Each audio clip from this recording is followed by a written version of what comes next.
ਲੋ ਜੀ ਭਾਈ ਜੀ, ਅੱਜ ਤੇ ਪਹਿਲੀ ਵਾਰੀ ਮੈਂ ਹੈਰਾਨ ਰਹਿ ਗਿਆ ਜਦੋਂ ਮੈਂ ਜ਼ੈਤੂਨ ਦੇ ਐਡੇ ਵੱਡੇ ਜਾਮਨ ਸਾਈਜ਼ ਦੇ ਫਲ ਵੇਖੇ। ਤੇ ਤੁਸੀਂ ਬਿਲਕੁਲ ਕੋਈ ਸਵਾਲ ਨਹੀਂ ਮੇਰੇ ਕੋਲ ਪੁੱਛਣਾ ਕਿ ਕਿੱਥੇ ਲੱਗਾ ਹੈ, ਇਹ ਕਿਹੜੀ ਵੈਰਾਈਟੀ ਹੈ, ਇਹ ਜਨਾਬ ਕਦੋਂ ਆ ਸਕਨੇ ਆ ਇਹਦੇ ਦੇਖਣ ਵਾਸਤੇ, ਕਟਿੰਗ ਲੈ ਸਕਨੇ ਆ, ਇਹਦੇ ਪੌਦੇ ਕਿੱਥੋਂ ਮਿਲਣਗੇ, ਕਿਉਂਕਿ ਭਾਈ ਜੀ ਇਹ ਮਾਲਕਾਂ ਨੂੰ ਵੀ ਨਹੀਂ ਪਤਾ। ਆਪਸ ਦੀ ਗੱਲ ਹੈ, ਇਸ ਵੈਰਾਈਟੀ ਦਾ ਨਾਂ ਹੈ ਮੈਨਜ਼ੋਨੀਲਾ ਓਲਿਵ। ਤੇ ਨਾ ਤੁਸੀਂ ਇਹ ਸਵਾਲ ਪੁੱਛਣਾ ਹੈ ਕਿ ਜਨਾਬ ਇਹ ਗ੍ਰਾਫਟਡ ਹੈ, ਇਹ ਕਊ ਦੇ ਬੂਟੇ 'ਤੇ ਲੱਗਾ ਹੈ, ਕਿਉਂਕਿ ਮੈਂ ਸਾਰਾ ਤੁਹਾਨੂੰ ਦਿਖਾ ਰਿਹਾ, ਤੁਸੀਂ ਆਪੇ ਅੰਦਾਜ਼ਾ ਕਰੋ ਜਾਂ ਫਿਰ ਇਹ ਕਿਸੇ ਐਕਸਪਰਟ ਕੋਲੋਂ ਪਤਾ ਕਰੋ। ਇਸ ਇਲਾਕੇ 'ਚ ਢੇਰ ਸਾਰਾ ਕਊ ਲੱਗਾ ਹੈ ਅਤੇ ਮੈਨੂੰ ਤਾਂ ਲੱਗਦਾ ਇਹ ਹੈ ਕਿ ਇਹ ਕਊ 'ਤੇ ਹੀ ਗ੍ਰਾਫਟਿੰਗ ਹੋਈ ਹੈ, ਲੇਕਿਨ ਕਦੋਂ ਹੋਈ ਹੈ ਕੋਈ ਪਤਾ ਨਹੀਂ। ਨਾ ਤੁਸੀਂ ਫਾਰਮ ਦੀ ਲੋਕੇਸ਼ਨ ਪੁੱਛਣੀ ਹੈ ਅਤੇ ਨਾ ਹੀ ਇਹ ਪੁੱਛਣਾ ਹੈ ਕਿ ਇੱਥੇ ਕਿਸ ਤਰ੍ਹਾਂ ਆ ਸਕਨੇ ਆ।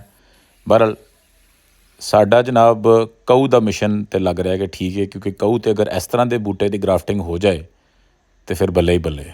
ਤਾਂ ਫਿਰ ਮਿਲਨੇ ਆ ਇਸਲਾਮਾਬਾਦ ਜ਼ੈਤੂਨ ਦੇ ਮੇਲੇ 'ਚ।